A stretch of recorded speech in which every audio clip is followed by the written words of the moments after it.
ప్రభువైన యేసుక్రీస్తు నామములో మీ అందరికీ వందనాలు. ప్రియమైన స్నేహితులారా, ఈరోజు దేవుని యొక్క వాక్యంలోకి మనం వెళ్దాం. వాక్యం మొదటి నుంచి చివరి వరకు మీరు విన్నట్లయితే మీకు అర్థమవుతుందండి. పూర్తిగా అయ్యేదాకా చూడండి. ఇక్కడ దేవుని యొక్క వాక్యాన్ని మనం చూసినట్లయితే ఈరోజు వాక్యాంశము ఇస్కరియోతు యూదా అనే ఒక మాటతో మనము ముందుకు వెళదాం.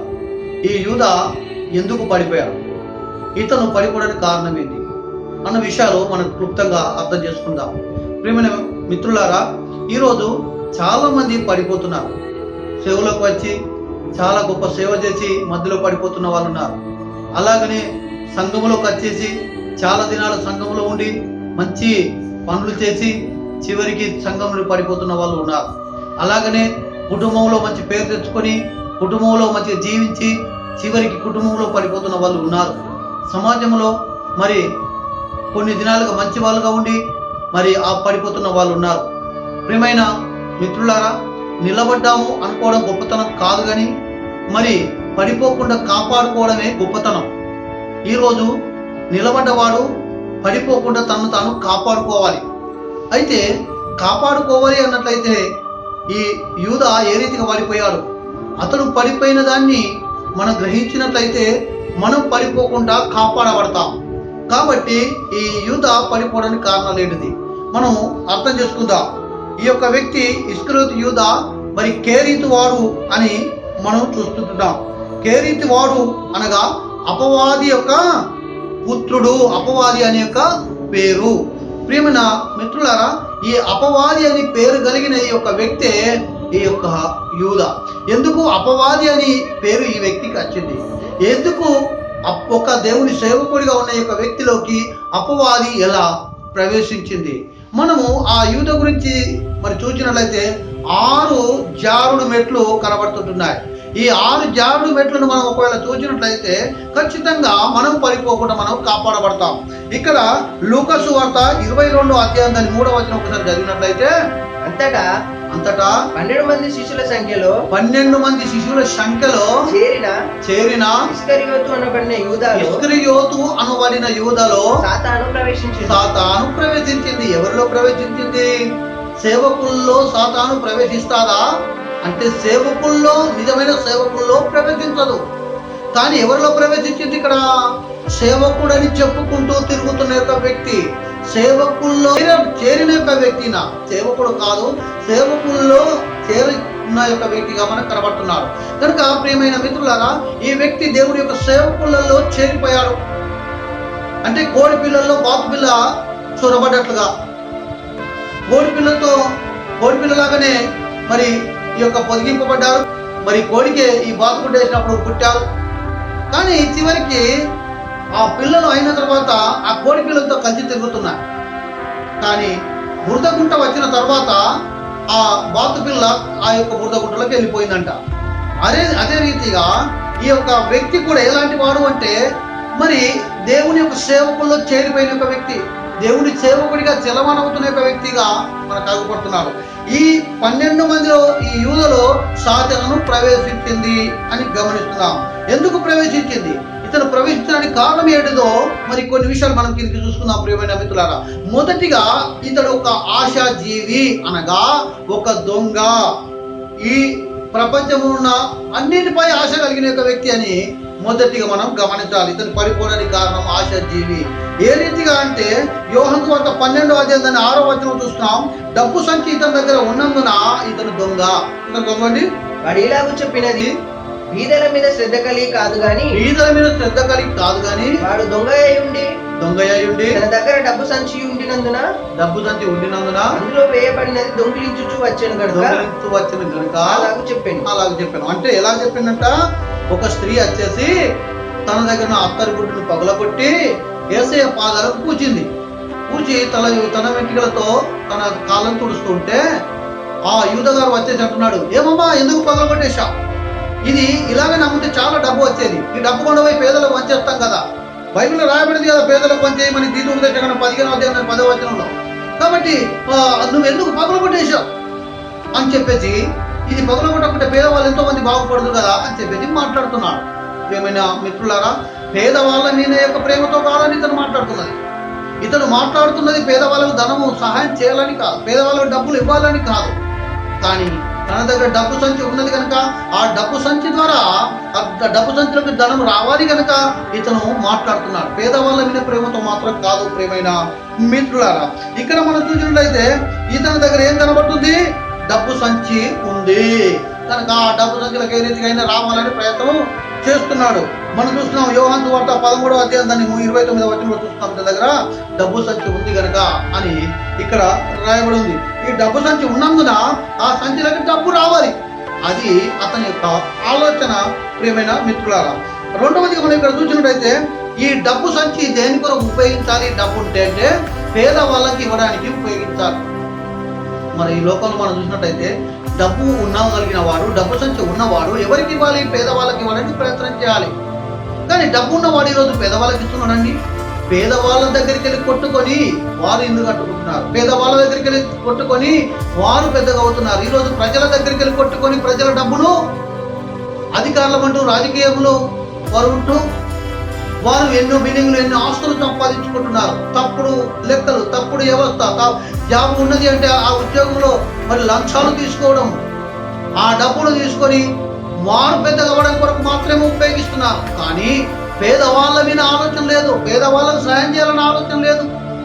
మీరు చూస్తున్నారు ప్రియమైన మిత్రులారా, ఈ రోజుల్లో చూసినట్లయితే లక్షల కొద్ది, కోట్ల కొద్ది ధనం మరి లంచాలు తీసుకొని డబ్బులు సంపాదించుకునే వ్యక్తులు మనకు కనబడుతున్నారు. ఈ మధ్యలో మనం చూస్తున్నాం తహసీల్దార్ కోట్లు డబ్బును, బంగారమును అన్ని కూడా వెనుక వేస్తూ మరి కోట్లు లంచం తీసుకుంటున్నట్టు, మరి ఆ లంచం తీసుకున్నప్పుడు దొరికిపోయినట్టుగా మనం చూస్తున్నాం. ఎక్కడికి తీసుకుంటారు వీళ్ళంతా? మరి పేదవాళ్ళకు చెందవలసిన భూములను, పేదవాళ్ళకు రావాల్సిన దాన్ని వాళ్ళకు తీసుకొని ఇలా చేస్తున్నారు. ప్రియమైన మిత్రులారా, డబ్బు ఉన్నట్లయితే, ఆ డబ్బు సంఖ్య ఉన్నట్లయితే డబ్బు దేని కొరకు ఉపయోగించాలి? చాలా మంది డబ్బు ఉన్నదాన్ని వాళ్ళ కొరకు ఉపయోగించుకుంటారు, వాళ్ళ పిల్లల కొరకు ఉపయోగించుకుంటున్నారు. మనం ఈ మధ్యనే ఒక వార్త మనం విన్నాం. బొంబాయిలో నుండి మరి ఒక వ్యక్తి, ఆ వ్యక్తి పేరు నాకు అంత గుర్తులేదు, కానీ ఆ వ్యక్తి తనకు ఒక విలన్గా ఉంటున్న యొక్క వ్యక్తి తాను తన డబ్బును మరి పేదవాళ్ళకి పంచిస్తున్నాడు, పేదవాళ్ళకి ఇస్తున్నట్టు. అలాగని ఏ వ్యక్తి కష్టంలో వాళ్ళని ఆదుకుంటున్నట్టు మన యొక్క తెలంగాణలో కూడా ఆదుకుంటున్నట్టుగా మనం చూసాం, వార్తల్లో విన్నాం. ప్రియమిత్రులారా, ఎక్కడికెళ్ళో సహాయం చేయగలిగిన ఒక మంచి మనసు కలిగిన వాళ్ళు ఉన్నారు. అలాగా ఉండుమని దేవుని వాక్యం చదివిస్తుంది. నీ దగ్గర డబ్బు ఉన్నదా? అది పేదవాళ్ళకు అందాలి. నీ దగ్గర ఆ పేదవాళ్ళకు అందడానికి బదులుగా ఈరోజు నువ్వు డబ్బును సంపాదించుకోవడానికి ప్రయత్నం చేస్తుంటే తప్పు సహోదరుడా. ఎంతో మంది అన్నం లేకుంటున్నారు. ఈ కరోనా రావడం బట్టి ఇంట్లో బియ్యం లేని పరిస్థితిలో బాధపడుతున్న వాళ్ళు ఉన్నారు. ఎంతో మంది కష్టంలో ఉన్నారు. వారికి కనీసం గంజి నీళ్ళు తాగడానికి కూడా అవకాశం లేని పరిస్థితి ఉంది. ఈ గవర్నమెంట్ వాళ్ళు కూడా ఇస్తారేమంటే గవర్నమెంట్ వాళ్ళు కూడా ఇచ్చే ఒక అవకాశం లేదు. ఏ ఆశలు కూడా పెట్టుకునే అవకాశాలు మనకు లేకపోతుంది. ఏ వ్యక్తి ఎవరికి సహాయం చేయలేకపోతున్నారు. ఇప్పుడు అధికారులైన వాళ్ళు పేదవాళ్ళకు సహాయం చేయవలసింది ఉంది, కానీ సహాయం చేయడం లేదు. కారణం ఏంటి ప్రియమైన మిత్రులారా? వాళ్ళ డబ్బు సంఖ్య ఉండాలి, కానీ ప్రజలు బతకకూడదు, ప్రజలకు డబ్బు రాకూడదు, ప్రజలు బాగుపడకూడదు అనే యొక్క తప్పడంతో ఈరోజు వారు బాగుపడుతూ మరి బిల్డింగ్లు కట్టుకుంటూ లంచాలు తీసుకుంటూ ఉంటారు. కనుక ఈ డబ్బు ఎవరి కొరకు ఉండాలి? గీతోపదేశ కాండం 15వ అధ్యాయం దాని 10వ వచనం 10-11 వచనం చదవండి. నువ్వు నిశ్చయముగా వానికి ఇవ్వవలెను. నీవు నిశ్చయంగా వారికి ఇవ్వాలి. ఎవరికి ఇవ్వాలి? పేదవాళ్ళకి. వానికి ఇచ్చినందుకు మనసులో విచారపడకూడదు. నేను ఇచ్చిన కదా, నా డబ్బు అయిపోయింది కదా, అయ్యో నా దగ్గర ఉన్నదంతా అయిపోయింది కదా అని చెప్పేసి విచారణ పడకూడదు. కొందరు భార్యలు ఏం చేస్తారు కదా, ఎందుకు ఇచ్చినట్టు వాళ్ళకు డబ్బు, వాళ్ళకి ఎందుకు సహాయం చేసినామని చెప్పేసి భార్యలు కూడా అనకూడదు, పిల్లలు కూడా అనకూడదు. ఇందువలన నీ దేవుడైన యెహోవా నీ కార్యములన్నిటిలోను నువ్వు చేయు ప్రయత్నములన్నిటిలోను నువ్వు చేయు ప్రయత్నములన్నిటిలోను నిన్ను ఆశీర్వదిస్తాడు. ఎట్లా చేస్తే ఆశీర్వదిస్తాడు? డబ్బు సంఖ్య ఉంటే ఆ డబ్బును పేదలకు పంచితే, ఆ డబ్బును ఇతరులకు సహాయం చేస్తే, నీ దగ్గర 2 అంగీలు ఉంటే ఇంకొక అంగి ఇంకొక వ్యక్తికి ఇస్తే, నీ దగ్గర కొన్ని బియ్యం ఉన్నట్లయితే ఆ బియ్యం లేని వారికి కొంచెం ఇచ్చినట్లయితే, నీ దగ్గర కలిగిన దాన్ని లేని వారికి నువ్వు సహాయం చేసినట్లయితే ఆ దేవుడైన యెహోవా నిశ్చయంగా నిన్ను ఆశీర్వదిస్తాడు. నీ పనులన్నింటిలో నిన్ను దీవిస్తాడు. నువ్వు ఏ పని చేసినా సఫలం అవుతుంది. నీ పనులన్నీ సఫలం కావాలి అన్నట్లయితే నువ్వు పేదవాళ్ళకు సాయం చేయాలని బైబిల్ చెప్తుంది. కానీ ఈరోజు అట్ట కదండి, పేదవాళ్ళ దగ్గరికి వెళ్ళి గుంజుకొని నేను గొప్పవాడిని కావాలని చెప్పేసి ఆలోచన చేయగలిగిన యొక్క తత్వం చాలా మందికి ఉంది. ఈ యూద కూడా అదే గుణం. ఏం చేస్తారు తండ్రి, ఈ యొక్క డబ్బు నా దగ్గరనే ఉండాలి, డబ్బు సంచి నా దగ్గరనే ఉండాలి. చాలా మంది సంఘాల్లో కూడా ఏం చేస్తారు తండ్రి, సంఘ పెద్దలుగా ఉండి చాలా మంది ఈ డబ్బు సంచి నా దగ్గరనే ఉండాలి అంటారు. సంఘ సంఘములో తగ్గ పెద్దగా ఉంది. ఎందుకంటే డబ్బంతా నా దగ్గర ఉండాలి, లెక్క పెట్టాలి. ఒక వ్యక్తి లెక్క పెట్టిస్తే ఆ వ్యక్తి డబ్బు దాని దగ్గర పెట్టుకుంటారు. చివరికి అయ్యగారి దగ్గరికి కూడా ఆ డబ్బు ఉండనివ్వరండి, సేవకుడి దగ్గర కూడా ఆ డబ్బు పోదండి. కొన్ని సంఘాల్లో అది సంఘ పెద్దలే లెక్క పెడతారు, సంఘ పెద్దలే ఉంచుకుంటారు, వాళ్ళ దగ్గరనే పెట్టుకుంటారు. ప్రియమైన మిత్రుడా, ఇక్కడ డబ్బు సంచి ఉన్నందుకే ప్రమాదం వచ్చింది యూదకి. ఈరోజు నీ దగ్గర డబ్బు సంచి పెట్టుకుంటున్నావు, అది ఒక పెద్ద ప్రమాదాన్ని కొని పెట్టుకుంటున్నావు. అది జాగ్రత్త. ఇదిగో డబ్బు సంచి నీ దగ్గర ఉన్నదని చెప్పేసి, డబ్బు నీ దగ్గర ఉన్నదని చెప్పేసి, ఇదిగో నీ దగ్గర ఉన్న యొక్క సేవకుని నువ్వు నిర్లక్ష్యం చేస్తుంటున్నావు, నీ సేవకుని నువ్వు మాట్లాడుతుంటున్నావు. ప్రియమైన మిత్రులారా, ఈరోజు ఆ డబ్బును తీసుకొని దగ్గర పెట్టుకొని వ్యర్థమైన ఉపయోగిస్తుంటున్నావు. ఆ డబ్బు రాగానే ఇంకా దేనికో ఉపయోగించుకొని నీ ఖర్చులు నువ్వు పెట్టుకొని దాంట్లో వాడుకొని చివరికి మళ్ళా లెక్క చెప్పవలసిన సమయంలో నీ దగ్గర డబ్బులు లేనందున తప్పుడు లెక్కలు రాసి యూదలాగా నువ్వు పతనం అయిపోవడానికి కారకుడవుతున్నావు. చాలా జాగ్రత్త. అందుకొరకే ఈ డబ్బు సంచి నీ దగ్గర ఉంచుకోవడం తప్పు. ఈరోజు ఆ ధనాన్ని నువ్వు తీసి దగ్గర పెట్టుకోవడం కాదు. ఒకవేళ దగ్గర ఉన్నట్టు నువ్వు కూడా బ్యాంకులో, ఆ చర్చి పేరు ఉన్న బ్యాంకులో ఎల్లప్పుడూ సేవకు దగ్గర ఉండనివ్వు. కానీ ఇలాగా డబ్బు నా దగ్గర ఉండాలనుకోవడం తప్పు. కొంతమంది భార్యలు నా దగ్గరే డబ్బు ఉండాలి, భర్త దగ్గర కాదు. చాలా మంది అలాంటి తత్వం. ప్రియమైన మిత్రులారా, కొంతమంది కొడుకులు కూడా, నేను ఇంటికి పెద్ద కొడుకు, నేను చదువుకునే వ్యక్తి, నా దగ్గర ఎందుకు డబ్బు ఉండకూడదు, నేను నా దగ్గరే ఉండాలి, ముసలి దగ్గర అంతా అని చెప్పేసి నా దగ్గరే ఉండాలని అనుకునే వాళ్ళు కొంతమంది మీకు తెలుసా, మరి అదే assistant, Christian assistant, pastor assistant కావచ్చు, ఏదైనా అసిస్టెంట్ కానీ దానికి సంబంధించిన ధనాన్ని కూడా చాలా మంది తన దగ్గర పెట్టుకొని నా దగ్గరనే ఉండాలని చెప్పేసి తన దగ్గర పెట్టుకొని తప్పుడు లెక్కలు రాస్తూ తప్పుడు విధానంగా ముందుకెళ్తూ నీ జీవితము పాడైతుంది అని నువ్వు గుర్తెరగకనే ఆ డబ్బు నీ దగ్గర పెట్టుకొని తప్పుడు లెక్కలు రాసి దేవుడికి దూరం అయిపోతున్నావు. ఆ డబ్బుకు దూరంగా ఉండు, డబ్బు సంచికి దూరంగా ఉండు. డబ్బు నిన్ను పరలోక రాజ్యం చేర్చదు. ప్రియమైన మిత్రుడా, ఈరోజు నువ్వు సంఘ పెద్దవైనా లేకుంటే పాస్టర్లో నువ్వు డబ్బు నీ దగ్గర ముచ్చబడగలిగిన యొక్క వ్యక్తివైనా లేకుంటే ఒక టీం నడిపిస్తున్న యొక్క వ్యక్తివైనా అలాగా డబ్బు అంతా నీ దగ్గరే ఉండాలి, నీపై లెక్కలు చెప్పాలనుకుంటున్నప్పుడు ఆ డబ్బు విషయం జాగ్రత్త కూడా వచ్చిన యొక్క అవసరత నీకు ఉందని చెప్పేసి మీతో మనం చూస్తున్నాను. ఈ వ్యక్తి పేదవాళ్ళకు సహాయం చేయాలని కాదు ఇలా మాట్లాడింది. డబ్బు ఇది అమ్మేసి ఇక్కడ నా దగ్గర పెట్టమన్నది. కానీ డబ్బు సంచి నిండాలన్న ఆలోచన కొద్ది అని మనం చూస్తున్నాం. కనుక ఇతను ఈ డబ్బు సంచి దొంగిలించడం వల్ల ఆజ్ఞలో ఒక ఆజ్ఞను మీరిపోయాడు, పదాజ్ఞలో ఒక ఆజ్ఞను. ఎందుకంటే ఈ డబ్బు సంచి అతను దొంగిలించడం వల్ల, డబ్బు సంచి దొంగిలించాడు కనుక ఇతను ఆజ్ఞ మీరాడు. ఆజ్ఞ మీరడమే పాపమని చూస్తున్నాము. 1 యోహాను 3:4 ఏ ఆజ్ఞనైతే మీరాడో ఆ ఆజ్ఞను మీరడమే. ఆకాను అలాగనే ఏం చేశాడు తెలుసండి, ఎందుకు గెలవలేదు అంటే ఎరుకో పట్టణంలో వచ్చిన యొక్క ధనము ఏదైతే ఉందో అదంతా కూడా తగలబెట్టమని దేవుడు చెబితే ఈ ఆకాను ఏం చేశాడంటే తన ధనాన్ని తీసుకొచ్చేసి కొంచెం అతను దేగల కింద దాచిపెట్టుకున్నాడు. ఆ దాచిపెట్టుకున్నందున ఇశ్రాయేలు ప్రజలు గెలవలేకపోయారు. ఆ విషయాన్ని దేవుడు మరి ఎందుకు గెలవలేకపోతున్నామని దేవుడి దగ్గర విచారణ చేసినప్పుడు దేవుడు చెప్పాడు, ఇదిగో కొంచెం నిషేధించబడిన డబ్బు ఏదైతే అపవిత్రమైన ధనం ఉందో దాన్ని ఆకాను దాచుకున్నాడు దాని డేర్ల కింద. ప్రియమైన మిత్రులారా, ఎప్పుడైతే దాచుకున్నాడని చెప్పాడో ఏంటనే మరి ఆ ప్రజలందరూ కూడా, ఓడిపోతున్న ప్రజలందరూ కూడా తనని కొట్టి రాళ్లతో కొట్టి చంపి ఆ లోయలో పడేశారు. దానికి ఆకూరు లోయ అని చెప్పి పేరు పెట్టబడ్డాలి. చూశారని దాచుకున్న ధనం కూడా తినలేకపోయాడు, దాచుకున్న డబ్బును తను తినలేకపోయాడు. ఇలా మోసం చేసిన డబ్బు ఎవరు కూడా తినాలండి, లంచం తీసుకునే ధనాన్ని ఎవరు కూడా తినజాలని తిననీయాడు దేవుడు కూడా. ఇతరులకు నష్టం చేసిన డబ్బు కానీ, మోసం చేసి సంపాదించిన డబ్బు కానీ, దొంగతనం చేసి సంపాదించిన ధనం కానీ దేవుడు నిన్ను తిననివాడు. ప్రియమైన మిత్రుడా, నువ్వు నిజంగా న్యాయంగా పేదవాళ్ళకు సహాయం చేస్తూ దాని ద్వారా వచ్చే ఆశీర్వాదం ద్వారా వచ్చే ధనం మాత్రమే నీకు శాశ్వత కాలంగా ఉంటుందని చెప్పేసి నీతో మనవి చేస్తున్నాను. ఇక్కడ మనం రెండవ తప్పు మనం చూసినట్లయితే, మొదటిగా ఇతను దొంగని చూసాం, రెండవదిగా ఇతను జాగ్రత్త మెట్టు ఏంటిది అంటే యోహాను సువార్త దాని 13వ అధ్యాయం దాని 2వ వచనంలో చూస్తున్నాం. యేసు ప్రభును అప్పగించుట. యేసు ప్రభును అప్పగించాలని ఒక మంచి వ్యక్తిని మరి దుష్టుల చేతికి అప్పగిస్తారండి. ఒక మంచి వ్యక్తిని అనగా ఒక నమ్మకమైన ఒక వ్యక్తిని, తనను రక్షణలోకి తీసుకొచ్చిన ఒక వ్యక్తిని, తన గుణం తెలుసుని కూడా తన దగ్గర పెట్టుకునే ఒక వ్యక్తిని, అలాంటి మంచి వ్యక్తిని అప్పగించడానికి ప్రయత్నం చేశాడు అన్నది మనం చూస్తున్నాం. ప్రేమ మిత్రులారా, ఈ అప్పగించడం మరి అప్పగించే ఒక వ్యక్తిని ప్రభువుకు తెలియదా? తెలుసండి. ఈ యూదా ఉంటాడు, యూదా నన్ను అప్పగిస్తాడు అన్న సంగతి ప్రభువుకు తెలుసు. మరి ప్రభువుకు తెలిసి ఉన్నప్పటికీ కూడా ఎందుకు ఈ యూదను పనిలో పెట్టుకున్నాడు అని మనం గమనించినట్లయితే కొన్ని ప్రవచనాలు నెరవేర్చబడాలి గనక, ఆ ప్రవచనాలు నెరవేర్చబడాలంటే ఇలాంటి ఒక వ్యక్తి ఉండాలి గనక ఆ ప్రభువు మరి యూదను మరి పనిలో పెట్టుకున్నట్టు తన యొక్క సేవకుల్లో ఒక సేవకుడిగా చేర్చుకున్నట్టుగా మనం చూస్తున్నారా. ఆ ప్రవచనాలు మనం చూసినట్లయితే కీర్తనలు 41:9 మనం చూస్తుంటాం. నేను నమ్ముకొనిన విహితుడు, నేను నమ్ముకొనిన ఇతడు నా ఇంట భోజనం చేసిన వాడు నన్ను తన్నుటకై తన మడమనెత్తెను. చూసారండి, ప్రవచనం, ఈ ప్రవచనం నెరవేర్చబడాలని చెప్పేసి అపోస్తల కార్యం 1:16 మనం చూస్తున్నాం. ఈ ప్రవచనం దావీదు ద్వారా ఏ ప్రవచనం అయితే ఉండేనో ఆ ప్రవచనం నెరవేర్చడం కొరకే ఈ యూదుని పెట్టుకున్నాడు. చదవండి అపోస్తలు 1:16. సహోదరులారా, యేసును పట్టుకొనిన వారికి త్రోవ చూపిన యూదాను గురించి పరిశుద్ధాత్మ దావీదు ద్వారా పూర్వం పలికిన లేఖనము దావీదు ద్వారా పూర్వమే మాట నెరవేరలాగునా అతడు మనలో ఒకడుగా ఎంచబడిన వాడే. ఎందుకు పిలుచుకున్నాడు? నెరవేరవలసిందిగా ఉన్నది కనుక మనలో ఒకడిగా ఎంచుకున్నాడని మనము చూస్తున్నాం ప్రియమైన మిత్రులారా. గనక మనం ఇక్కడ అప్పగించడం కొరకు మాత్రమే, ఒక ప్రవచనం నెరవేర్పు జరగడం కొరకు మాత్రమే ఈ యూదను దేవుడు మరి ఏర్పరచుకున్నాడు. కొంతమందిని ఈ లోకంలో కూడా ఇలా అపవిత్రం చేసేవాడు, తప్పుడు పనులు చేసేవాడు, దొంగ పనులు చేసేవాడు, ఇలా మరి ఏదైతే అప్పగించేవాడు, ఇలా అందరినీ మనం గమనించాలి. వారి ద్వారా కొన్ని నెరవేర్చబడేవి ఉన్నవి గనుకనే మరి ఆ వ్యక్తులను ఎన్నుకుంటున్నారని మనం గమనించాలి.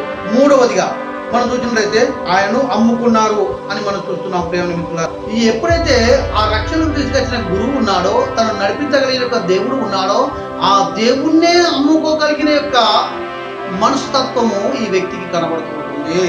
అతను అమ్ముకునే తత్వం కలిగిన వాడు. 1 తిమోతి 6:11 మాట చదవండి. ఎందుకనగా ధనాపేక్ష సమస్తమైన కీడులకు మూలము. ధనాపేక్ష కలిగింది తండ్రి సమస్తమైన కీడులు తన మీదకి తీసుకుని వస్తుంది. ధనాపేక్ష సమస్తమైన కీడులకు మూలం. ధనము చెడ్డది కాదండి, ధనాపేక్ష చెడ్డది. ఇతనికి అపేక్ష, ఇంకెక్కువ కావాలి, ఇంకెక్కువ కావాలి, ఇంకెక్కువ కావాలి. ధనం అనేది మనకు అవసరం ఉన్నది. ధనం చెడ్డది, దేవుడు పుట్టించకపోవు. కానీ ధనాపేక్ష చాలా చెడ్డది, సమస్త కీడులకు అది మూలము. అదే జకరయ్య 11:12 మీకు అనుకూలమైన ఎడల నా కూలి నాకు ఈయుడి, లేని ఎడల మానివేయుడని నేను వారితో అనగా వారు నా కూలికై 30 తులముల వెండి తూచి ఇచ్చిరి. ఈ ప్రవచనంలో ఏదైతే ఉందో 30 తులముల వెండిని తూచి ఇచ్చిరి. ఇది ఒక ప్రవచనంగా మనం చూస్తున్నాం. ఆ ప్రవచనం మనం చూసినట్లయితే మత్తయి సువార్త 26:15 చూస్తుంటాం. ఆయన మీకు అప్పగించిన ఎడల, నేను ఆయన అప్పగించిన ఎడల నాకేమిత్తురని వారిని అడిగాను. అందుకు వారు 30 వెండి నాణెములు తూచి చూచారండి. 30 వెండి నాణెములు వారికి ఇచ్చాను. 30 వెండి నాణెములకు ఈ వ్యక్తి అమ్ముకున్నాడు. ప్రియమైన మిత్రులారా, ఒక్క పూట కూటి కొరకు మరి తన జ్యేష్ఠత్వాన్ని అమ్మిన ఏశావు మీకు తెలుసు. ఇతడు మీకు తెలుసా? పుట్టి 30 వెండి నాణెముల కొరకు యేసు ప్రభును అమ్మిన యొక్క మూర్ఖత్వం కలిగిన వాడు. ప్రియమైన మిత్రులారా, ఈరోజు డబ్బు కొరకు తన శరీరాన్ని అమ్ముకుంటున్నారు. డబ్బు కొరకు మరి తనకు ఈరోజు ఎన్నో అబద్ధాలు చెప్తున్నారు. డబ్బు కొరకు ఎన్నో మోసాలు చేస్తున్నారు. ఈ ధనము కొరకు మరి రావాల్సిన యొక్క గొప్ప ఆశీర్వాదాన్ని పోగొట్టుకొని రాకూడని యొక్క శాపాన్ని వాళ్ళ యొక్క దాపున చేర్చుకుంటున్నారు. ఈ యూద కూడా అమ్ముకొని మరి శాపాన్ని కొని తెచ్చుకున్నాడు. అతను ఎప్పుడైతే అమ్మాడో దేవుడికి ఒక విరోధంగా తను మారిపోయాడు. ప్రియమైన మిత్రులారా, ఈరోజు మీకు తెలుసా, యోసేపును తన అన్నలే 20 వెండి నాణెములకు అమ్ముకున్నాడు. తన సొంత అన్నలే. అదే రీతిగా తన సొంత వారని చెప్పుకుంటున్న తన శిష్యుడే మరి యేసు ప్రభును అమ్ముకున్నట్లుగా మనం చూస్తున్నాం. 4వదిగా సమయం మనం ముందుకెళ్దాం త్వరగా. 4వది మనం గమనించినట్లయితే ప్రియమైన మిత్రులారా, మత్తయి సువార్త 26:49 మత్తయి సువార్త 26:49 చూస్తున్నాం. బోధకుడా అని పిలుస్తున్నట్టుగా ఇక్కడ ఉంది.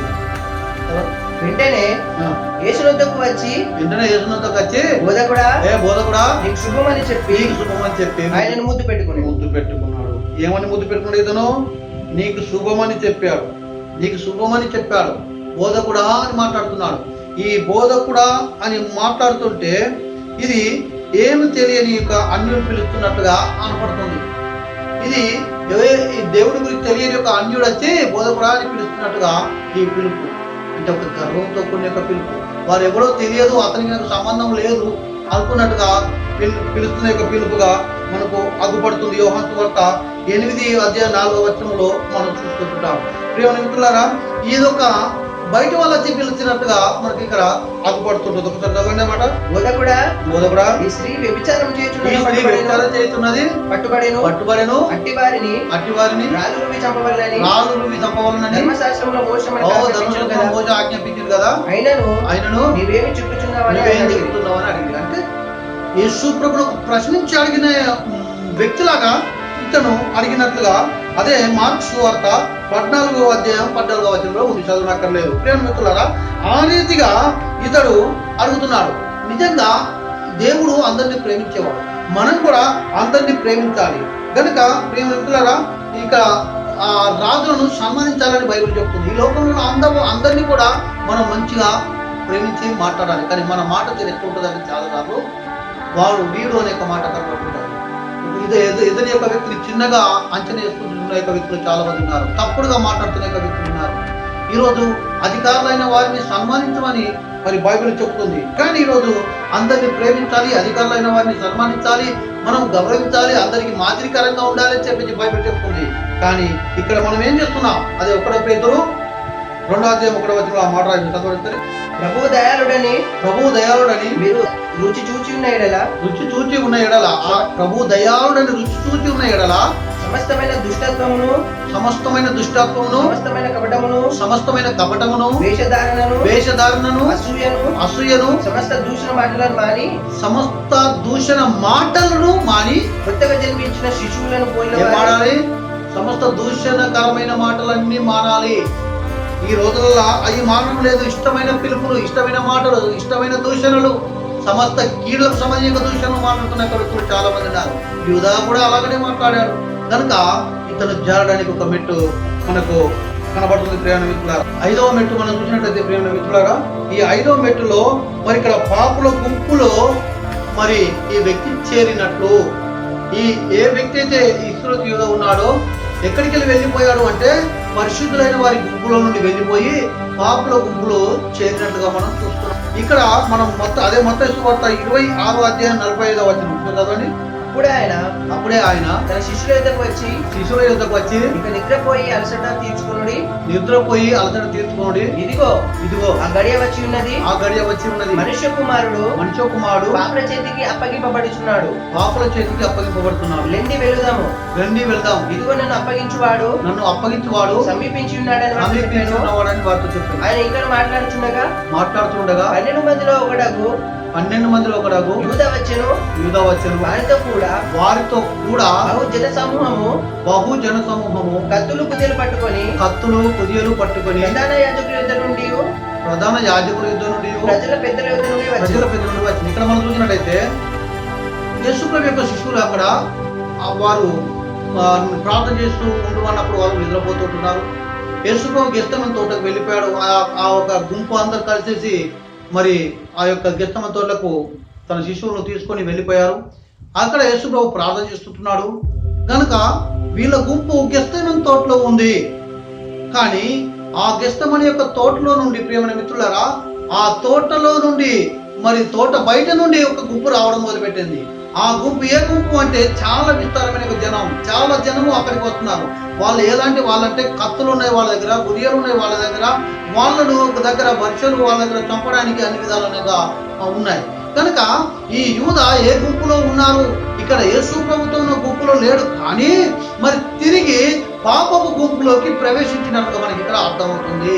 ఆ పాపపు గుంపులు అనగా చెడ్డవాళ్ళ గుంపులో వెళ్ళిపోయారు. ఈ రోజుల్లో చాలా మంది ఇప్పుడు ఎట్లున్నారంటే దేవుని యొక్క గుంపును విడిచిపెట్టేసి దేవునితో ఉన్న వాళ్ళ అతం చేయుటకై దేవునితో ఉన్న వాళ్ళు వెళ్ళి మరి చెడ్డవాళ్ళ గుంపులో చొరబడుతుంటున్నారు. ఈరోజు దేవుని సంఘాలకు విరోధంగా పనిచేస్తున్న గుంపులు చాలా పనిచేస్తున్నాయండి. ఈరోజు సంఘాలను కూర్చాలి అనుకునే వాళ్ళు చాలా మంది ఉన్నారు.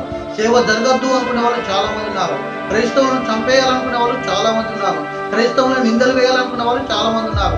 బైబిల్ ఏదో కొంచెం తెలుసుకొని వెళ్ళి మరి తిరిగి చెడ్డవాళ్ళ గుంపులోకి వెళ్ళిపోతున్న వాళ్ళు చాలా మంది ఉన్నారు. ప్రియమైన మిత్రులారా, మీరు అలా చేసినట్లయితే చాలా మూల్యం చెల్లించవలసిన అవసరత ఉంటుంది. యూదలాగా ఈ యొక్క వ్యక్తులు ఏ రీతిగా అయితే యూదా మరి ఆ గుంపులోకి వెళ్ళాడో ఆ గుంపులో వెళ్ళి ఉన్నట్టుగా మనకి ఇక్కడ అర్థమవుతుంది. ప్రియమైన మిత్రులారా, ఇక్కడ యాకోబుకు రాసిన పత్రిక 4వ అధ్యాయం 4వ వచనం చూస్తున్నాం. లోక స్నేహం దేవునికి వైర్యం అంట. ఈ యూద లోక స్నేహంకి వెళ్ళిపోయాడు. ప్రియమైన సహోదరుడా, నువ్వు సంఘంలో ఉండవలసిన ఒక వ్యక్తిగా, మరి చర్చికి వెళ్ళాల్సిన ఒక వ్యక్తిగా, ఆదివారం చర్చిలో ఉండవలసిన ఒక వ్యక్తిగా నువ్వు ఉండి కూడా ఆదివారం నాడు నీ స్నేహితులు కలిసి బయటికి వెళ్తున్నావు చూచావా? అది పాపపు గుంపు. ఇదిగో నువ్వు దేవుని సంఘమునికి రావాల్సిన, దేవుని సంఘంలో కూర్చుండవచ్చిన, ఆ గుంపులో కూర్చుండవచ్చిన నీవు ఆ గుంపును వదులుకొని ఈరోజు చర్చికి రాకుండా పనిలోకి వెళ్ళిపోతున్నావు, ఆ గుంపులోకి వెళ్ళిపోయావు కదా. అది దేవునికి వైర్యం. ప్రియమైన మిత్రులారా, ఈరోజు దేవునికి మరి ఆరాధన చేయవలసిన వ్యక్తివై ఉండి కూడా, ఈరోజు దేవుని గురించి పూజించవలసిన ఒక వ్యక్తివై ఉండి కూడా, దేవుని యొక్క సంఘంలో ఒక సభ్యుడై ఉండి కూడా ఈరోజు ఆ చెడ్డ వాళ్ళతో చేతులు కలుపుతున్నావే, అది పాపపు గుంపు సుమా. దానివల్ల నీకు ప్రమాదం ముంచుకొస్తుంది. ఇదిగో ఆ పాపపు గుంపు ఈరోజు యేసు ప్రభువు పట్టించాడు, రేపు నిన్ను కూడా నాశనం చేస్తాడు. ఇదిగో ఈ పాపపు గుంపును నమ్మి నువ్వు ఆ గుంపులకు వెళ్ళిపోకు. ఈ యూద ఏం చేశాడో తెలుసా అండి? చెడ్డ వాళ్ళ గుంపులకు చేరిపోయాడు, చంపాలనుకున్న వాళ్ళ గుంపులకు చేరిపోయాడు, కత్తులు కలిగిన వాళ్ళ చేతులకి వాళ్ళ గుంపులకు చేరిపోయాడు. వాళ్ళతో కలిసి యేసు ప్రభువును పట్టించడానికి వస్తున్నట్టుగా మనకి ఇక్కడ అర్థమవుతుంది. నువ్వు ఏ గుంపులు ఉన్నావు? దేవుని యొక్క వాక్యం చదివిస్తున్న ప్రేమ మిత్రులారా, 2 కొరింథీయులకు రాసిన పత్రిక 6వ అధ్యాయం 14వ వచనం చదివినట్లయితే, మీరు అవిశ్వాసులతో జోడిగా ఉండకూడదు, అవిశ్వాసులతో జోడిగా ఉండకూడదు, నీతికి దుర్నీతితో ఏమి సంగత్యము, నీతికి దుర్నీతికి ఏమి సాంగత్యము, వెలుగునకు చీకటితో ఏమి పొత్తు, ఎలుగునకు చీకటికి ఏం పొత్తు. అనగా ఈ లోకంలో ఉన్న వాళ్ళకి నీకు పొత్తు లేదు. లోకంలో ఉన్న ఆచారాలు నువ్వు చేయకూడదు, లోకంలో ఉన్న పండుగ చేసుకుంటున్నావు నువ్వు చేసుకోకూడదు, లోకంలో ఉన్న వాళ్ళు వారు ఆనందంగా జీవిస్తున్నారు, చాలా ఎంజాయ్ చేస్తున్నారు అని చెప్పేసి లోక ఎంజాయ్ నువ్వు చూడకూడదు. లోకానికి నీకు పొత్తు లేదు. ప్రేమ నిమిత్తులారా, ఎలుగు చీకటికి ఏ రీతిగా పొత్తు లేదో ఆ రీతిగా దేవుని కలిగిన యొక్క వ్యక్తులకి ఈ లోకంతో పొత్తు ఉండకూడదు, లోకాచారంలో పాల్గొనకూడదు. లోకంలో ఈ యొక్క రాగి పండుగ వచ్చిన రాగి కట్టుకున్నట్టు నువ్వు రాగి కట్టుకోకూడదు. లోకంలో ఉన్న వాళ్ళు చాలా బిల్డింగ్లు కట్టుకుని నేను కట్టుకున్నానని కాదు, లోకంలో ఉన్న వాళ్ళు ఉన్నారని చెప్పేసి వాళ్ళు మంచిగా ఎంజాయ్ చేస్తున్నారని చెప్పేసి నీ ఇష్టానుసారంగా జీవించడం తప్పు. ఈ వ్యక్తి కూడా లోక స్నేహం చేస్తున్నారు. అలాగే మనం చూస్తున్న కీర్తనలు 1వ అధ్యాయం 6వ వచనం చూస్తున్నాం. ఈ లోకపు యొక్క పొత్తు నాశనానికి నడుపుతాది. కీర్తనలు 1వ అధ్యాయం 6వ వచనం, నీతిమంతుల మార్గం యెహోవాకు తెలియను, నీతిమంతుల మార్గం యెహోవాకు తెలియను, దుష్టుల మార్గం నాశనముకు నడుపును, దుష్టుల మార్గం నాశనము నడుపుతాది. చూశారండి, ఈ యూద ఏ మార్గం వెళ్ళిపోయాడు? దుష్టులైన గుంపులకు వెళ్ళి వారి మార్గాన్ని చేపట్టి చివరికి నాశనంలోకి వెళ్ళిపోయే పరిస్థితి మనం చూస్తున్నాం. 5వ మెట్టు పాపుల గుంపులో చేరినట్టుగా మనం చూసాం. ఇప్పుడు 6వ మెట్టు మనం చూస్తాం. ప్రేమ మిత్రులారా, 6వ మెట్టు ఏంటిదంటే మత్తయి సువార్త 26వ అధ్యాయం 49వ వచనంలో అక్కడికి వెళ్ళేసి బోధకుడా అని చెప్పేసి ముద్దు పెట్టుకున్నట్టుగా మనకు కనబడుతుంది. కనుక ఈ 6వదిగా అతను పడిపోవడానికి కారణమైన మెట్టు తనను ముద్దు పెట్టుకోవడం తప్ప అండి. కానీ ముద్దు పెట్టుకున్నట్లో నానా రకములైన యొక్క విధానాలు మనకు కనబడుతున్నాయి. ప్రేమ మిత్రులారా, ఈ ముద్దులో మరి మనకు మొదటి ముద్దును మనం గమనించినట్లయితే ప్రేమ ముద్దు ఉంటుంది అని మనం గమనించాలి. ఇది లూకా సువార్త 7వ అధ్యాయం 45వ వచనంలో చూస్తాం ప్రేమ ముద్దు. 2వ ముద్దు మనం చూస్తాం మరి పవిత్రమైన ఒక ముద్దు, రోమ పత్రిక మరి 16వ అధ్యాయము మరి దాని 160వ వచనం మనం. అలాగనే 3వ ముద్దు కపట ముద్దు అని చూస్తుంటాం. ఈ కపట ముద్దు గురించి లూకా సువార్త 22వ అధ్యాయం 18వ వచనంలో చూస్తాం ఈ కపటమైన ముద్దు గురించి. 4వ ముద్దు విడిచిపోయేటప్పటికీ పెట్టుకునే యొక్క ముద్దు, అనగా విడిచి వెళ్ళిపోతున్నప్పుడు పెట్టుకునే యొక్క ముద్దు 4వ ముద్దు. ఈ ముద్దు రూతు గ్రంథము 1వ అధ్యాయం 1వ వచనంలో మనం చూస్తున్నాం. అలాగనే లూకా సువార్త 22వ అధ్యాయం 49వ వచనంలో చూస్తున్నాం. అలాగనే మరణానికి అప్పగించబడే యొక్క ముద్దు మనం చూస్తున్నాం. అపోస్తల కార్యం 1:16 మనం చూస్తున్నాం. కనుక ఈ ముద్దు మరి ఏ ముద్దు పెట్టుకున్నాడు ఈ వ్యక్తి అని మనం చూసుకున్నట్లయితే ఈ ముద్దు మరణానికి అప్పగించే ముద్దు ఇతను పెట్టుకున్నట్టుగా మనకి ఇక్కడ అర్థమవుతుంది. ప్రేమ మిత్రులారా, కనుక మత్తయి సువార్త 26వ అధ్యాయం 49వ వచనం మనం చదువుతామని. వెంటనే యేసునొద్దకు వచ్చి బోధకుడా నీకు శుభమని చెప్పి ఆయనను ముద్దు పెట్టుకున్నాడు. ఏ ముద్దు ఇది? ముద్దు పెట్టుకుని యేసు చెలికాడా నీవు చేయవలసినది చేయమని అతనితో చెప్పగా దగ్గరికి వచ్చి ఆయన మీద పడి ఆయన పట్టుకునేది. చూచారండి, ఏముందండి? పైకి మంచి వ్యక్తిగా, పైకి మంచి వాడిగా కనబడుతూ అయ్యో ముద్దు పెట్టుకున్నాడు అని నా వాడు అనుకున్నట్టుగా నమ్మించినట్టుగా నమ్మించి ఈ ముద్దు పట్టించే యొక్క ముద్దు, ప్రభువును మరి శత్రువుల చేతికి అప్పగించే ముద్దు, ప్రభువును మరి ఈ యొక్క సిలువకు వేసి అతన్ని చంపించే యొక్క ముద్దు. ఆ దేవాది దేవుడైన యేసు ప్రభు ఏ దోషం చేయలేని ఆ ప్రభువును ఈ మరణానికి అప్పగించిన 6 మెట్ల గురించి మనం ఇక్కడ చూస్తాం. మొదటి మెట్టు నేను మీకు చెప్పాను, ఇతను మరి దొంగలించే తత్వం కలిగిన వాడు, లేకుంటే ఆశజీవి అని మనం చూస్తున్నాం. రెండవ మెట్టు అతన్ని అప్పగించే యొక్క తత్వం మనం చూస్తున్నాం. మూడో మెట్టు అతన్ని అమ్ముకునే తత్వం అని మనం చూస్తున్నాం.